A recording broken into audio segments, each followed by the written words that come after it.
Welcome back to Lost Legacies. I'm Matt. And I'm Sam. Boy, we've been trying to record this episode for the past week, listeners. So it's been like almost 2 weeks since we recorded, which is crazy. So let's see how much we remember about this episode, Sam. However, before I wanna just catch up because it's been almost 2 weeks since we recorded. What's new? You throw me off. You threw me off my groove. I was ready to go. I don't know. Doing my job. All right. Well, I'll tell you what I've been up to. I saw Wakanda Forever. Oh, okay. Oh, I saw Ant-Man. So there you go. Oh, yeah. Okay. My thoughts on Wakanda Forever? Loved it. I think it's even better than the first movie. I just, everything about it. I don't even know what to say. The music, the acting. Man, if Angela Bassett was nominated, right? For the Oscars? Yep. Man, if she wins, that'll be something, because talk about a performance. Mm-hmm. I just don't know what to say. I don't have enough good things to say. Like, you don't have enough good things to say? I have so many good things to say. And not enough time to say it. Yeah, I'd rather not just say any. Because if you can't say it all, don't say any. Wow. Yeah. Equal opportunist compliment giver. That's what they called me in high school. Okay, so what were your thoughts on Ant-Man? Quantumania. I liked it. It was cool. It was fun. Nice. Yeah, I don't know. It's just kind of the whole, it's the same song and dance every time one of these movies gets released. People are like, "Oh, this looks dumb," or more so, everybody puts like their emphasis on like, "Oh, who's gonna show up and how is it gonna play into like the greater scheme of the Marvel cinematic universe?" And then it comes out and it's just this little, it's its own thing. It's fun. It's a one and done, and then people come out and they're like, "Oh, it's dumb. It looks dumb. It's so bad," and I'm like, y'all did this to yourself. So I stayed away from all that, and I had a good time. I did have some gripes, like story wise. I thought that there were some things that like didn't really make sense. The end kind of feels weird. Mm-hmm. And I did find out that the ending was shot and edited like 3 weeks before it premiered. Oh shit. Yeah, or something like that. I don't know if it was 3 weeks, but it was pretty close. So they changed it for some reason? Yeah, they changed it for some reason. And knowing that kind of makes sense. Yeah. But I mean, overall, like it's fun. It's a fun little romp. My hottest take, and I think maybe some people will agree with me. My hottest take is that if you had made this a Fantastic Four movie, I think it would have been a lot better. Because it deals with a lot of stuff that is in the Fantastic Four that they deal with. And so like doing this as an Ant-Man movie, it's still fun. It's still cool to see everything. But yeah, like if they had done it as a Fantastic Four, like an intro to the Fantastic, I think it would have been really cool. Yeah, I feel like this is the byproduct of too much power. And what I mean by that is like, oh, we have this cool idea for something coming up. Oh, that's not going to make sense with the Quantumania ending. Let's go refilm the ending 3 weeks before the premiere. That's too much power. That's too much money. Yeah. We have always said the tighter your constraints are, the more creative you become. And unfortunately, the only parts of the MCU that has constraints right now is the CGI department, because they just don't have enough manpower. Time. Yeah, and time, and creatively, like they're just doing whatever. So I'm like, I feel like they maybe they already are, but we haven't seen the effects yet, because we already know they pretty much, I think they bumped at least 2 shows from this year till next year. They're pushing things back. So I think Kevin Feige's like, okay, all right, let's slow down a bit. Because we've defended Phase 4 this entire time. But we do, we do have to admit that, like, yeah, I think it is time to rein in your power a little bit Mm-hmm. instead of just casting this wide net and seeing what sticks, which was literally what Phase 4 was. It's like, no, let's go back, focused, boom, boom, boom. Mm-hmm. You know, um, yeah. So I don't know. I'm interested to see what's the next thing that isn't already finished that they're working on. Well, they pushed back the Marvels. That was supposed to be in But that's already they filmed May. that already, right?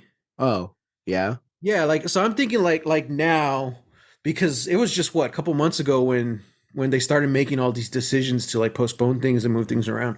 I'm Mm-hmm. I'm thinking like what's that first project going to be of this new like slowed down. It's going to be hard to figure it out because things are already going to be slowed down when that project comes out. Yeah, Maybe Daredevil because like that's already been filming. maybe. Yeah. Hmm. I don't know. I don't know too much about like the future timeline of the movies that are coming. So Mm-hmm.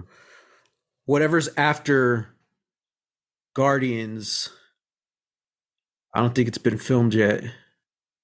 I know Fantastic Four is supposed to film next year, so Yeah. that'll be an interesting way to start it. Mm-hmm. Hmm. Um, guys, I'm gonna do a little something different right now. I'm actually gonna reach out to y'all because Sam and I had a really cool conversation yesterday about the end credits of movies and how much of an impact they have on the whole film in general because it's literally the last feeling you get from the film. Because there was a song, I don't remember the song, Sam, but we were just talking about the song from the end of Scream 5. Mm-hmm. Oh, Fall Out of Love. Fall Out of Love. There you go. And I'm like, dude, I love that. And then we were talking about both movies that were really influential on my growing up was I Know What You Did Last Summer and I Still Know What You Did Last Summer. Mm-hmm. Both of them had great endings, with awesome banging songs. I'm like, dude, this is cool. So I want to throw it out to you listeners. What are your favorite end credits of movies? Now we're going for style, so it could just be the song or it could be the actual visual style. Mm-hmm. I know, like, still, like, my personal favorite was the end credits from Series of Unfortunate Events, the Mm-hmm. film. Yeah, yeah. Man, it was so beautiful. Those end credits, I loved it. Um, yeah. Do you have a favorite, Sam? Hmm. Off the top of my head, I don't know. I bringing it back to Marvel, the two that come to mind were Captain America, Winter Soldier. Mm-hmm. There has like the very minimalist, you know, just yeah, I don't know, like it look I don't want to say that it looks like a Saul Bass, sort of Mm-hmm. sequence, but it takes some cues from, from that sort of like minimalistic style. Um Which is and very often been like used as well for like political thrillers and stuff. So that's yeah, kind of why it fit the Winter Soldier. exactly. And then also in the MCU, I gotta just say Guardians of the Galaxy Volume 2. That for me, like it is sort of like peppered in with, like I think it's like four end credit scenes. Yeah, yeah, But it also just feels like it feels fun, and like the movie ends, just very like it's not it it's not somber. It is more just like uh you're sad, like you're kind yeah. of sad, but it still ends on a little bit of a high note, and then the credits just kind of like, hey, yeah, this was a fun romp. It got real, but we'll be back for What I more. don't remember the credits. Like, what were they like? What, the scenes? Now I remember the end scenes, but like, are you talking Oh, about visually? Or are you talking about the song? It's kind of both. Both? Okay. Yeah, there's a portion of the credits where it looks like yearbook photos, Oh, and right, everybody gets right. like something drawn on them. Mm-hmm. Um, they're like a lot of them are like dancing at one point, doing like a little, Mm-hmm. thing. Um, yeah, yeah. So I don't know, like there's just something about those credits. Like I'm one of those people that like always likes to stay for the ends of credits anyway. Yeah, me too. So like when you have something that's like the entire time it's got something going on, Mm-hmm. that's kind of the way the series of unfortunate events is too. Like there's always something that's happening, at every little like break, every time Yeah. the song kind of like changes. Yeah, it's yeah, it's really cool. I love that one too. I personally, I hope Guardians 3, they get the end credit treatment that Endgame did. You know, retire the cast, have them Oh their geez. actual autograph on the screen. I would love that so much. Yeah. What Well, I other mean, films have done that? Other than uh I know Star Trek did it. yeah, Undiscovered Country did that. Endgame. Endgame. Yeah, I really don't know. Like what other We have to do some research on this then. yeah, yeah. Because that is also the thing that's kind of like end of an era thing, I don't think Right. I don't think they're going to do that for uh oh man. I just like I was like, no, they wouldn't do that for like other franchises. And then I immediately thought, what if they do that for the Fast and Furious movies? Oh, dude, yes. I will love that. And you Yeah. could because it is so much. You can't do that after the final Mission Impossible because it'll literally just be like Tom Cruise. Hmm. And then I don't know, Ving Rhames and Simon Pegg because they showed up the most, you know? But like, dude, the end of Fast and Furious, give me something like that. Vin Diesel's comparing it to Lord of the Rings again. Oh, really?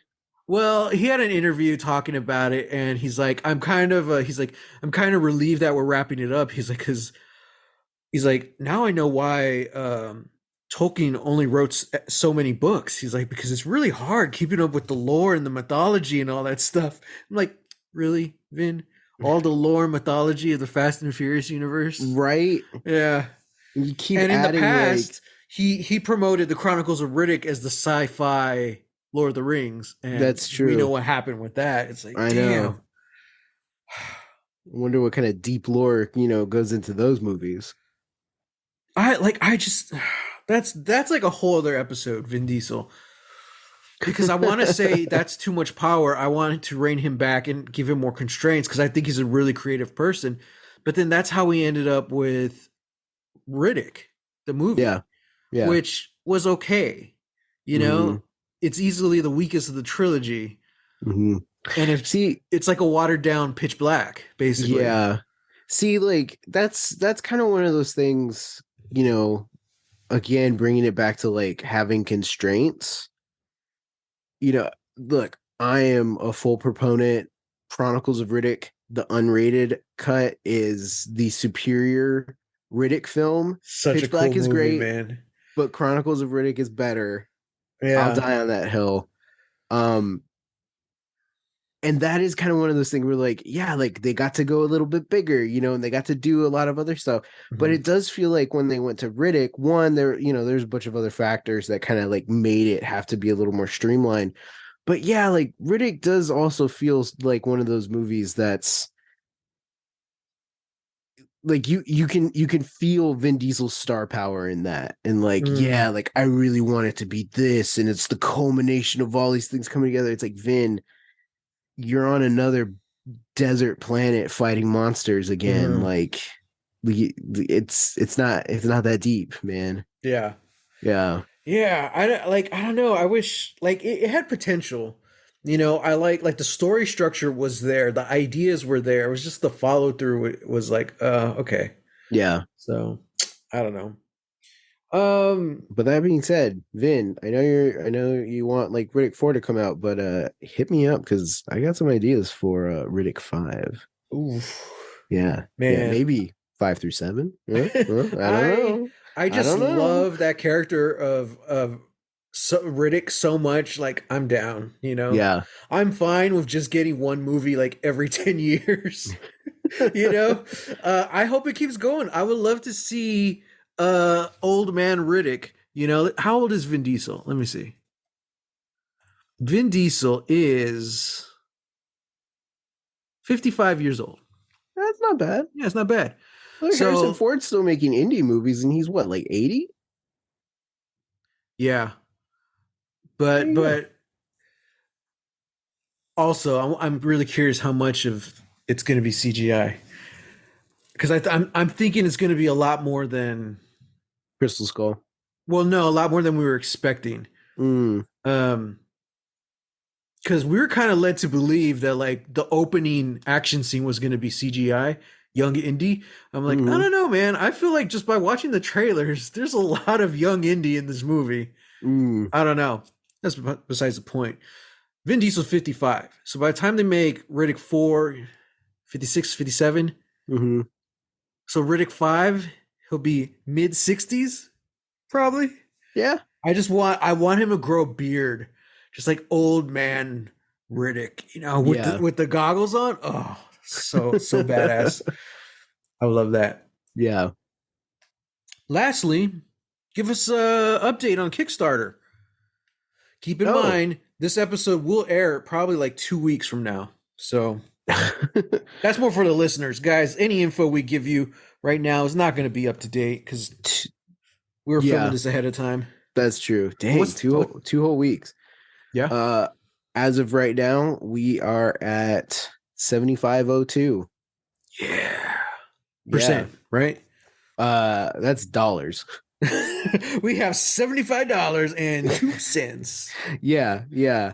No, yeah, technically we are 75, a little bit over 75% of the way funded. We still have 19 days to go. Again, like Matt said, this will be old news by then. Hopefully by the time this airs, we'll be fully funded. Hey, if we were in high school, that would be a C. So we're Hey, passing. that's passing. Yeah. Yeah. We get to walk the stage. Mm-hmm. Mm-hmm. Exactly. Wow. Man, dude, that's incredible. That's awesome. Yeah. Yeah. And we're still, we're still like we have updates where, we're posting on social media, all this stuff. Like I just turned in some responses to some questions for a website. Mm-hmm. That's yeah, like it's a little kind of an interesting interview format. Like they send me the questions and then I just fill them out and send Yeah. them back. But I did the same thing with our comics. So and I think it's the same website too. So yeah, I'll be posting about that. We've done some podcasts, getting the word out there. And yeah, it's good. It's good. Like you talked about it before, that you are making a project. Have you really? How much detail have? I'm trying to remember what you've talked about on the show already. Mm, I think you mentioned, you're making a short film that you're going to want to use to make the feature. the feature. It's Yeah. called Lechusa. Lechusa. Do you have like a tagline or the little thing, just like a little summary, so like you could tell people like what it's about? So the Chusa is the story about Gabby, who has recently lost her mom, and on the eve of her mother's funeral, she gathers her sisters, who are all part of a witches coven, uh, and unknowingly to them, Gabby is trying to resurrect their mom. Things go bad, and in place of her mother, a vengeful witch creature comes to sort of wreak havoc on their lives. Uh it's a little bit it's the way we described it, it's like it's the Evil Dead by way of Hereditary.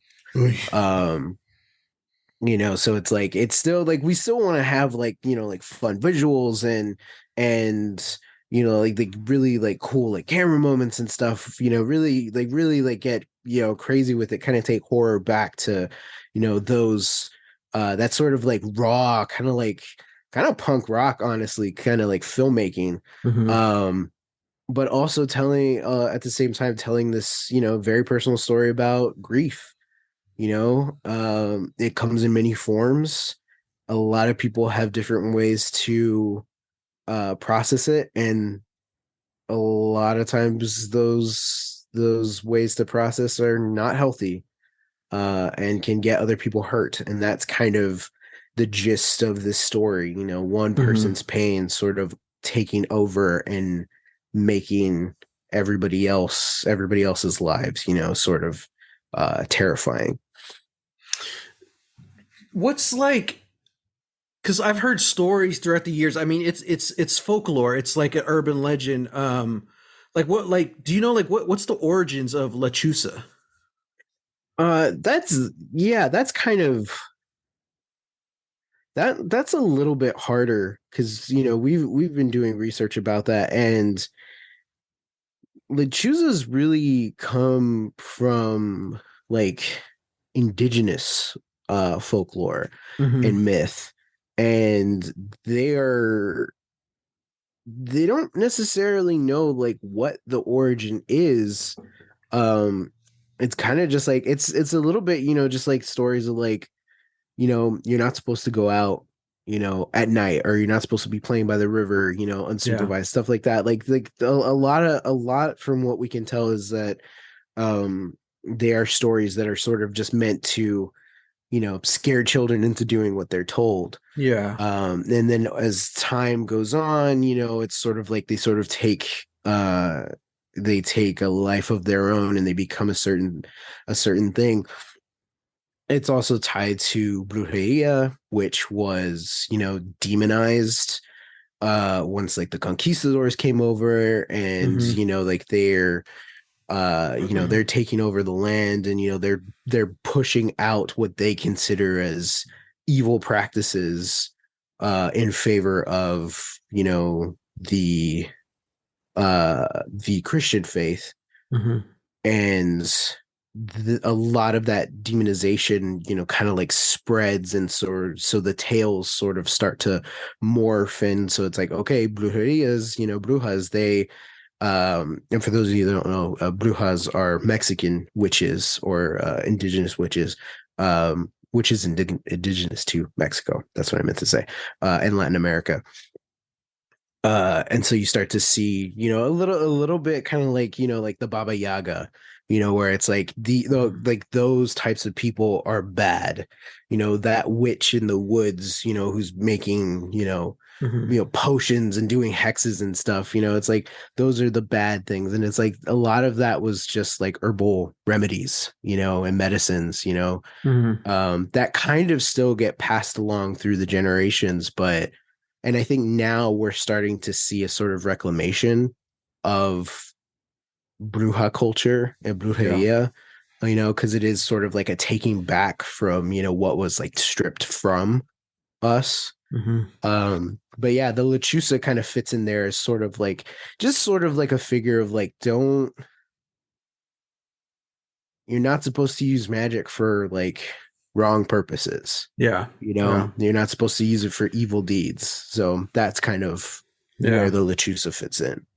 Yeah. There was just I was just listening to a thing on NPR like yesterday, I think, maybe the day before. They're talking about how um medicine is changing every day right now. Like there's so many advances and stuff, but there's also a lot of it is a lot of people are going back to old traditional methods, medicines. And Mm-hmm. okay, maybe I misspoke. Not really going back, but discovering it for the first time. Mm-hmm. There's so many people just really discovering like, hey, what does medicine and like home remedy solutions look like outside of America or outside of like an accepted healthcare system, you know? And if you think about it, it's like, yeah, that's what a lot of those people were doing. They're Yeah. just they're not brewing magic potions to curse someone. They're literally making uh health remedies, Mm-hmm. for the people, for whoever, like the villagers around them and whoever would make the journey to them. And Mm-hmm. it's so fascinating how now all of that stuff is kind of becoming more and more accepted. Mm-hmm. And it's like, wow, man, this would have you would have burned at the stake if they caught you making this, a couple hundred Mm-hmm. years ago. Even I would venture to say like 10 years ago, Mm-hmm. people would be, very much against that, Mm-hmm. and we're Because if we're we don't starting understand it, it must be evil. exactly. That's the mindset. Exactly, yeah. Yeah. And that's kind of the thing too. Like I feel like this is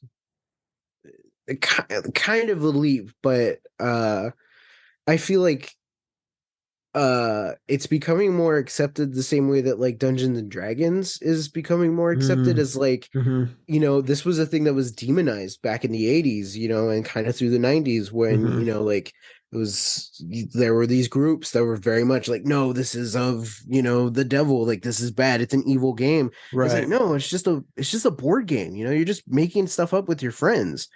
And now we're sort Yeah, of in, nobody says that about Monopoly yeah, when they probably should. yeah, they should that's the devil's game right Mm-hmm. there.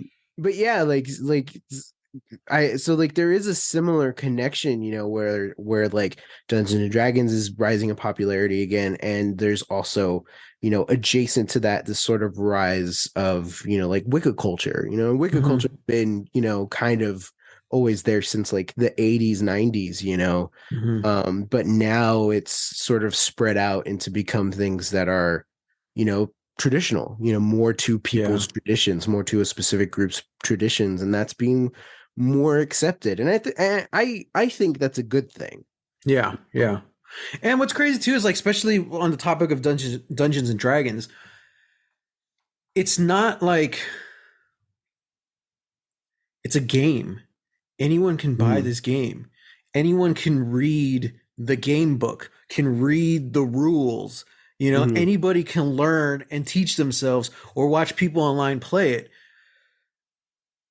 So like there's like zero excuse to especially now to be using that as like, oh, D&D's from the devil and stuff. Like, what are you talking about? That just tells me you've literally never opened the book, Mhm. or you just like to look at pictures. You know what I Mhm. mean? Because yeah, there's monsters in there. That's what you're supposed to go fight and kill. That's Yeah. the name of the game. You're an adventurer. It's just this. It's just the reacting to fear. It's the fear mindset when literally it's right there. All you have to do is read it, and you're like, oh, this is nothing. This is a Mhm. game. That's like saying, oh man, there's this movie in theaters, and this guy has like a red face, and it's the devil. I'm not gonna watch it. Like, bro, it's Captain America, the first Avenger. Okay, and that's the villain. You're Yeah. fine. Okay, this movie isn't gonna send you to hell. Because D&D is so popular and mainstream, and it's one of the things like propelling geek culture. And Mhm. really turning the gears of pop culture industry right now. So it's yeah, Yeah. yeah, it's Yeah. wild. Yeah. Well, listeners, after talking about that and hearing a little tease about the movie Sam's working on, what song do you think should play on the end credits? Let us know. Oh, I forgot to say hashtag Lost Legacy. Let us know what song you want to see at the end of La Chusa. If you have a band and you would love to have your film or your music involved, no promises. I have like literally zero connections with this movie, guys. Wow. But let them know. Hashtag Lost Legacies. Hey, honestly, that might not be such a bad idea, because like, again, this is a short film, we're doing like 10 minutes, and this Music's thing is going expensive. to be, yeah. I I wanted to put, I didn't put this in the interview that I was typing up answers for, but I wanted to call it like the most expensive calling card, Mm-hmm. because for me that's sort of what it is. And that's not to like like be reductive or reduce it to something that's just that, but this is something that, one, we're gonna show people, and yeah, sure, like find investors and all that, but it's also like to show like what we can do, to show the Mm-hmm. style that we have, and to show like this is what we were able to do with this much money, so imagine what we can do with more, imagine what we can do with a feature. Yeah. which the feature's already written. That was Mhm. written first, and we just pulled sort of like the best elements from it and are making this little 10-minute amalgamation. Um, all that to say, while your song might not be able to make it into this 10-minute short, if if you want, you can hit me up and we can try and figure something out for a feature, because that would probably also get us, I don't know, pushed further, with a producer or a production company to be like, oh, you guys already have a bunch of things in line, blah, blah, blah, all this stuff. Like, okay, interesting. Like, Mhm. it's all these every little thing helps, you Mhm. know? And listeners, just kind of last thing on this again, keep in mind, I guess I'm biased because my brother's involved, but I really have no connection to this movie. Mm-hmm. As an actor, uh, I can say I was very surprised to see that Sam and this group that he's working with is paying their talent, which is something that is very rare for a project this size, Yes. and that's going to get seen by this much people, This many whatever, people. this many Yeah, people. Yeah, so we're always about supporting our artists, and this group is doing it. So yeah, exactly. go support Exactly. them. What is it? Lachusa.com? It's Oh, www.lechusafilm.com. don't go Believe to me, the other one. I typed in lechusa.com, and let me tell you, it's kind of just like an event page space. Like, hey, Oh, we'll like build your event planning for you or something like that. Like, it was really nice. weird. Like, why is it called lechusa? Okay. Because they see everything, Sam. Whoa, that's wild. Yeah. Um. Well, this episode totally went off track. Uh-huh. I'm okay with that. It's been a while. It's been a while. It's been almost 2 weeks. Yeah. So, let's jump into it. We're talking about Lost season 4, episode 4, Egg Town. Kate goes behind Locke's back to arrange a meeting between Miles and Ben. Meanwhile, in the flash forwards, Kate is put on trial after she is rescued. Now, Sam, this is what happened. Uh-huh. When I watched this, I threw pizza into the oven, I heated it up, and I sat down and I ate it. Which means, for the first time in Lost Legacy's history, I didn't really take notes. I literally have one note, Sam, and we're jumping right into it. The Uh-huh. note is quote unquote, "Hey, Aaron." All right. That's it. That's a heck of a note. That's maybe the only thing you need, to be Mm-hmm. Mm-hmm. honest. Um, yeah, this whole time, this whole episode, Kate, like they keep talking about Kate's son, all this stuff, and I'm like, did Kate just have a child like somewhere in her flashbacks that we just didn't know about? I mean, obviously, it's Kate. She doesn't tell us anything. She doesn't Mm-hmm. tell anybody anything because she feels like that's gonna make her like easier to leave people, and all that stuff. But Yeah. you know, Okay. I'm gonna counter your question with another question. okay. Did I miss something somewhere? Because Sawyer brings in like a pregnancy scare. Yeah, I think that was somewhere in season 3. Was that like sort of when that was like after Sun and Juliet went to the lab to see if Sun's baby was okay? Yeah, like I feel like I think that was right around there. I could just be making this up, but I feel like Kate was trying to get a pregnancy test or something from Sawyer, and they had already hooked up in season 2, so he's like, "Oh, are you?" And maybe she played along, but like obviously it wasn't important enough that we paid attention to it because we didn't remember it. Yeah.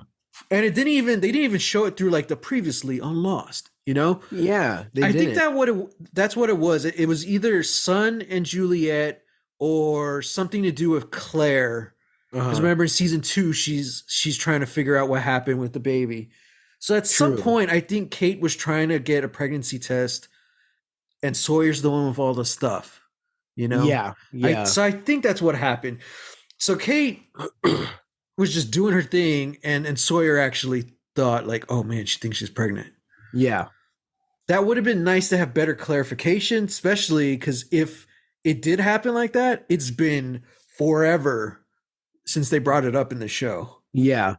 And it sort of threw me off with the timeline, because obviously we know Kate's off the island, Yeah. one of the Oceanic Six, and if she did have this sort of like pregnancy scare on island and then got off the island and they're talking about she has a kid, I'm like, well, this is either a baby that she had previously that has now come back into her life, or she had the kid like after the island, which then means how long has it been since they've been off the island? Right. I don't think they've ever mentioned it, right? Haven't mentioned it. I feel like what we know is that the the flash forward at the end of season 3 is after all of this other stuff that we've been Right. seeing so far in season 4. So Agreed. that's like the very end. I feel like that's what we're building towards, that we have to Mhm. go back.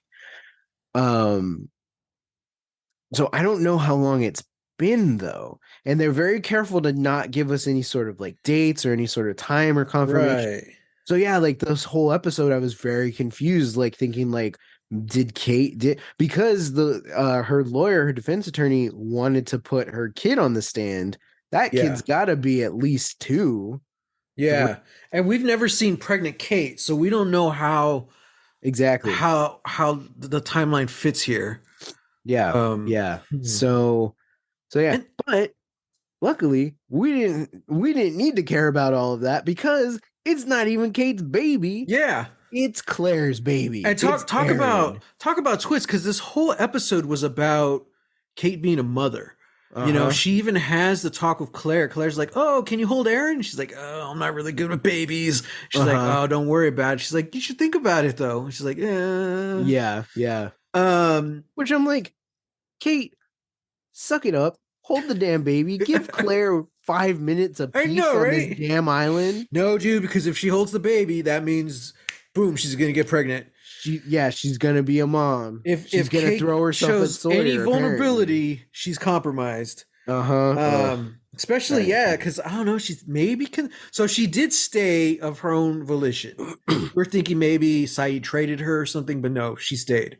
Yeah, yeah. Uh, and like, I don't think it's to stay with Sawyer, because it doesn't seem like it. But at the same time, like, I don't really know what Kate's doing there. I think it has to do with Miles and Ben.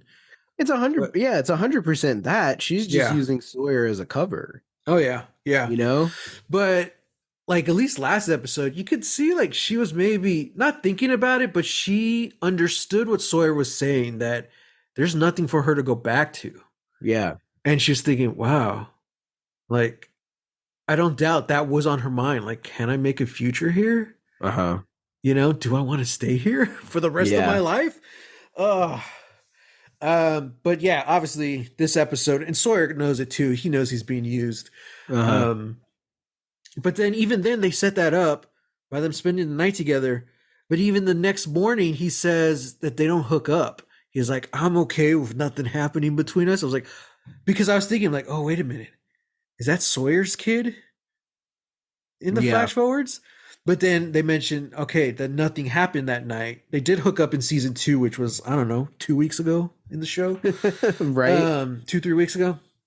But nothing happened here. So I'm like, okay, interesting. But then sure enough, oh, and then the fact that Jack doesn't want to see her kid, her son. Uh-huh. That alone too, you're like, wait, why? Is he Yeah. jealous? Is it Sawyer's kid? Yeah, like that was kind of my thing. Like, Yeah. is it Sawyer's kid? Is All these it red flags. Yeah, all these things. I was even like, is it like a creepy island baby? Oh, jeez. As like Walt's powers as like a prepubescent little thing. It's all for you, Kate's He baby. looks like Ben. Ah! Wow. It's just a kid, but it's Michael Emerson's head. Ah! Oh god. Yeah. Yeah. Yeah, so I just have so many other questions now. I'm assuming that And I know it's not safe to assume, but damn it, this is all I have right now. Don't take that away from me. I'm just assuming that Claire's not making it off the island. She ain't one of the Oceanic Six. Uh, That's what it seems like. yeah, I have no idea, and I'm so worried now because what are the things that have to happen in order for Aaron to be taken off of the island away from his mom? Yeah. So terrified. Yeah. Lost Riders, anything happens to Emily DeRaven, I'm coming for you. I'm coming for you. You will not know peace. What I'm really enjoying about this show, this season in particular, is they're it's slowly like they're world building off the island. You Yeah. know, we're slowly piecing things together back on the mainland. It's like, huh, wow. Yeah. Which I feel like was something that was always going to happen, Mm-hmm. in some capacity.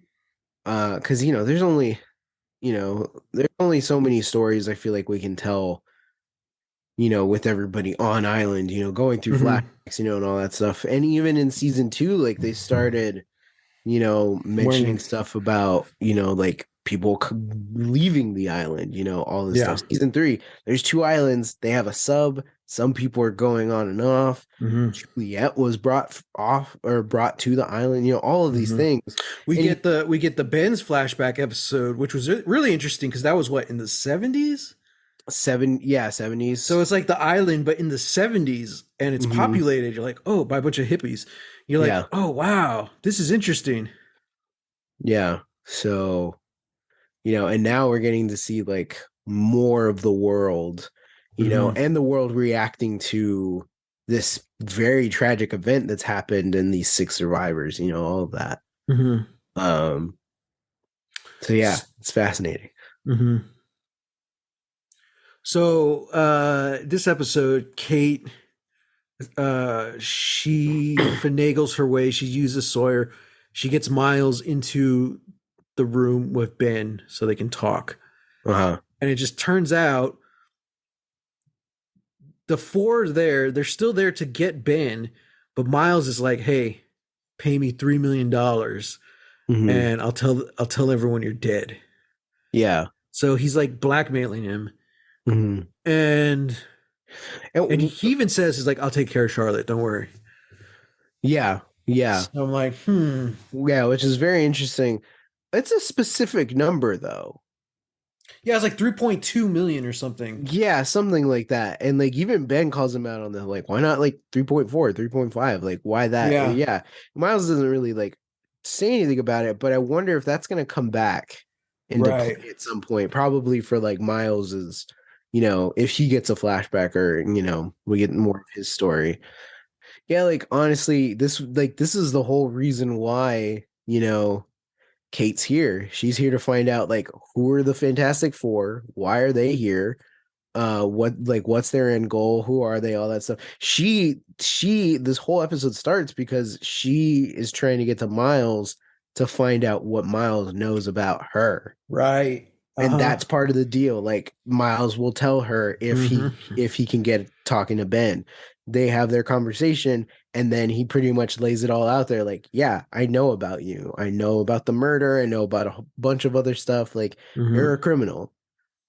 Yeah. And I think that confirms a lot of Kate's fears. And that's the thing that Sawyer was talking about. Like, there's Mm-hmm. nothing for you to go back to. It's like, yeah, that's what's going to be waiting for you. Mm-hmm. Um, Right. And now, after Kate didn't really, nothing came from the Miles and Ben meeting up, but she did find out everything Miles knew about her.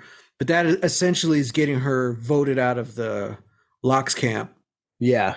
And yeah, man, he's like laying down the law now.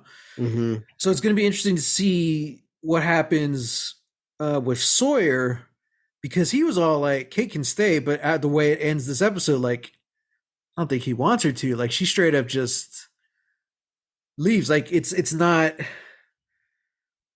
a good goodbye. You know what I Hmm. mean? Um, They never are with Kate. They yeah, never no, are. it really isn't. Hmm. Granted, Sawyer was a dick as well, but Sure. Yeah, he was that's just true. calling her out on her BS. Uh, but yeah, like he was a dick about it. Yeah. So kind of just to finish up with Kate in her flash forwards. So now we know she goes to court. She's put on trial for everything she's done, and her mother decides not to testify. Mm-hmm. And like, man, who was also one of the aunts in the Sabrina the Teenage Witch show. Yeah, yeah. Um, 90s one, the '90s not one. yeah, yeah. Not the Uh, Netflix one. yeah, I was like that was interesting. It's interesting too because she's the star witness for the prosecution, Mhm. but she goes to Kate pretty much saying she doesn't want to do it and she won't do it if she can see her grandson. Yeah. And Kate's pissed. She's mad. You She's want to like, make a this, deal? yeah, Yeah. like you came here to make a deal, all that stuff. And the only reason why the case doesn't go through is because her mom is sick.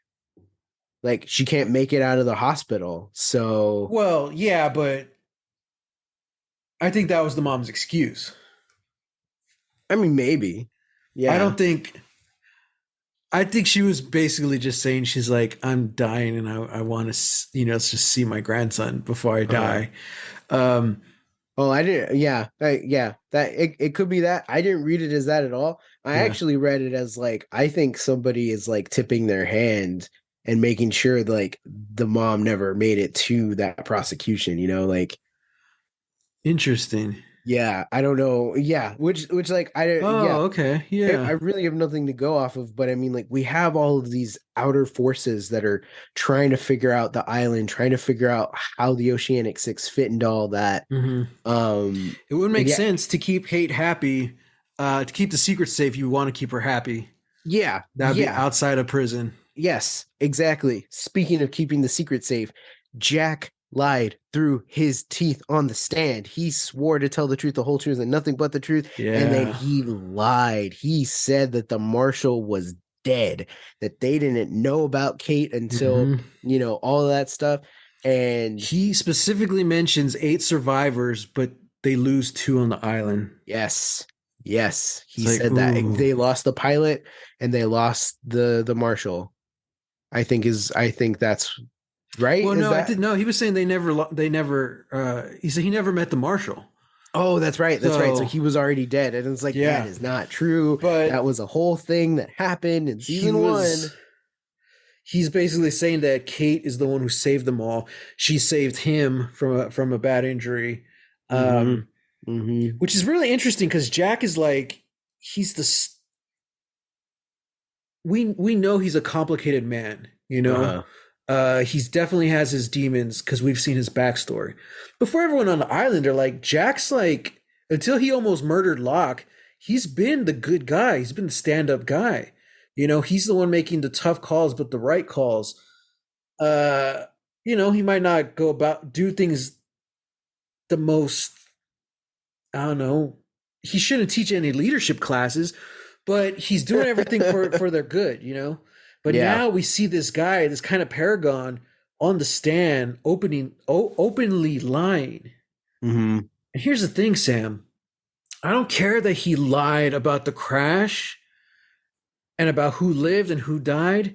The biggest lie on the stand was when they asked, Mr. Shepard, are you in love with Kate Austin? And he said no. Dude, and you could see because like that's when he kind of like his eyes start getting red. He's like, no. And I'm like, Mm-hmm. that's the lie. Uh-huh. Everything else was a fib. That's the lie right there. Jack Shepard is in love with her. And he even, she reciprocates. She's like, boy, let's do this, but you got to be cool with my kid. Mm-hmm. And he can't. She's Mm-hmm. like, there's no point in us getting coffee until you meet my son or whatever, something like that. Yeah. So that, in addition to, we get why Kate doesn't want her mom to meet her son. Also, because Kate knows it's not really her grandson. Mm-hmm. It's like after knowing that twist ending, you're like, oh, a lot of things are making sense now. Yeah. That's not her son. Yeah. Yeah. But I mean, he's at the age too. He calls her mommy. You know, Yeah. he's her son now. I'm Uh, like, little Aaron, I don't like it. I don't like it. little A Ron Austin. They Yeah, even man. try and fake you out too because he's got that like dirty blonde sort of hair, Mm-hmm. and for a second you're like, is Sawyer. that Sawyer's baby? And like, Yeah. nope, nope. It's Aaron, it's Claire's baby. Yeah. Okay. I feel like we're kind of having to rush because we spent so long not talking about Lost. True. Last thing I want to mention is Faraday and Charlotte are now with the beach people. Uh-huh. Um which was interesting because they're playing like a card game, some kind of memory game. Uh-huh. And Daniel can't remember the third card. Mm-hmm. And she's like, 2 out of 3, that's progress. He's like, that's progress. 2 out of 3. You Mm-hmm. know, there's just 3 cards in front of him. And that's kind of making me think about, well, remember that first time we see him in that flashback? He's feeling so emotional over this crash, but he doesn't remember why. He's like, I don't know Mm-hmm. why. So something's going on with him and his memory, I guess. I guess so. Funky. But the big thing that ends off on, Jack comes and he's like, hey, I'm trying to call your boat. You know, we haven't heard from Saeed or whoever since yesterday. So they left yesterday, and then this episode was kind of all in one day, them getting to the camp and stuff. Mm-hmm. And he's like, let's do it. Well, then Charlotte calls the boat, and he's like, what do you mean? She's like, yeah, Lapidus took 2 of them in Naomi's body, blah, blah, blah. She's like, they're not here.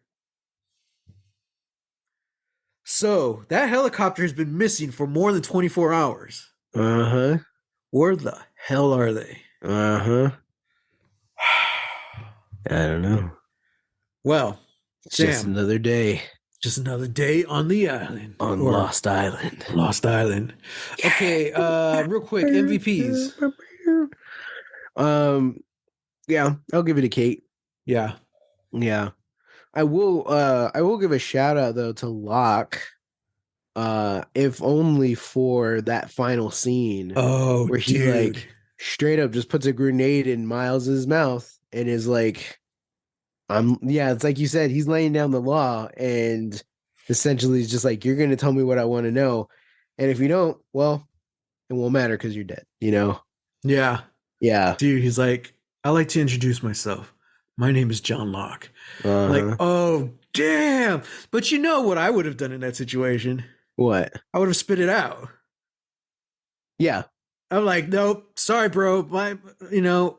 I've ate too much candy. My jaw doesn't have the force it used to. Okay? If you're gonna put that in my mouth, we're both gonna die here. True. Yeah. But Yeah. Miles is not you. Let's Yeah, put and it was away. awesome too because Miles is very cocky. He's an asshole, man. Yeah. Through and through. There's no other way around it. Even though, yeah, there's no other way. I'm trying to like justify it. I was like, no. Yeah. He's a butthead. So that was really cool to actually see him like afraid and be like, dude, that's the one thing we mentioned that when we first met him. Like, you need to shut up and start listening because everything on this island wants to kill you. Mm-hmm. You know, if you want to survive, you need to start paying attention. And you can't because you won't close your damn mouth. Mm-hmm. You know, you keep barking orders.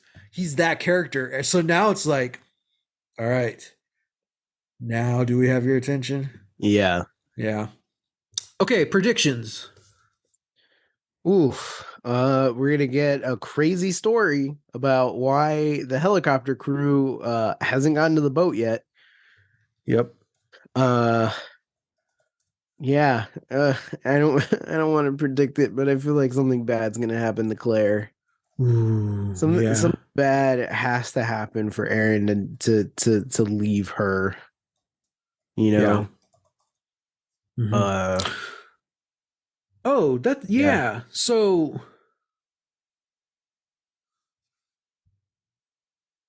is Aaron one of the 6?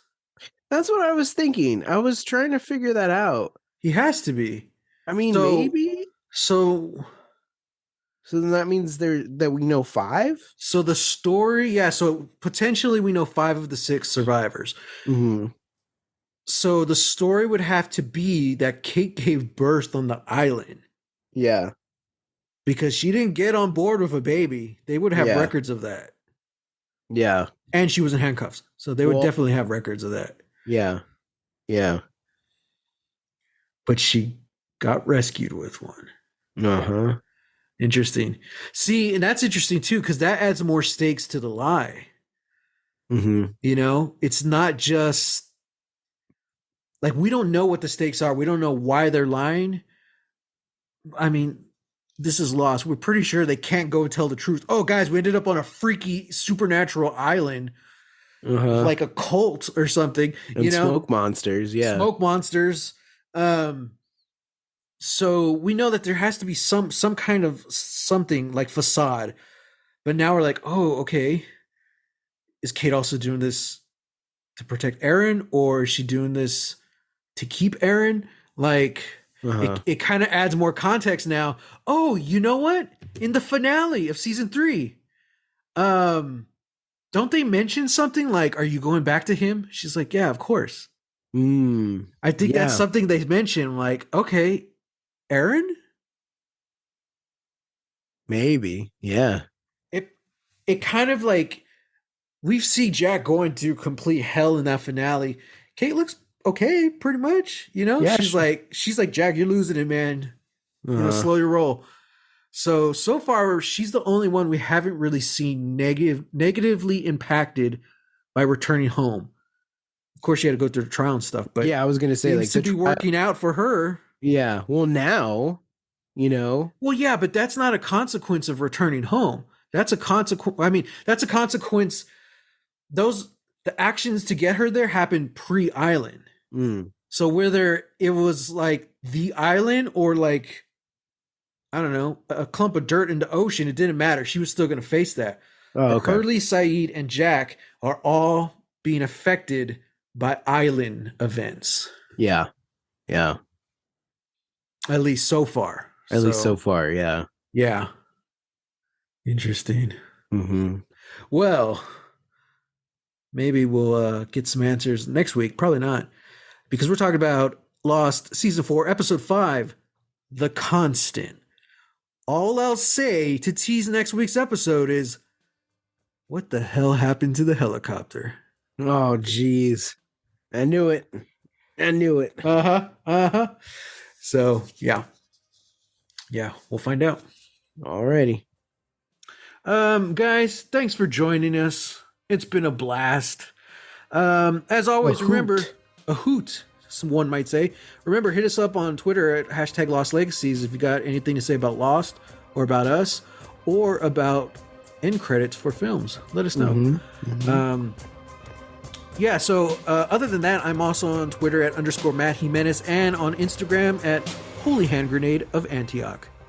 And you can find me on Twitter and Instagram at Real, that's REEL, Texas Weirdo. Until next time, get lost. I think that one was on sync. Hey! Whoa! Moving on up. Mm-hmm.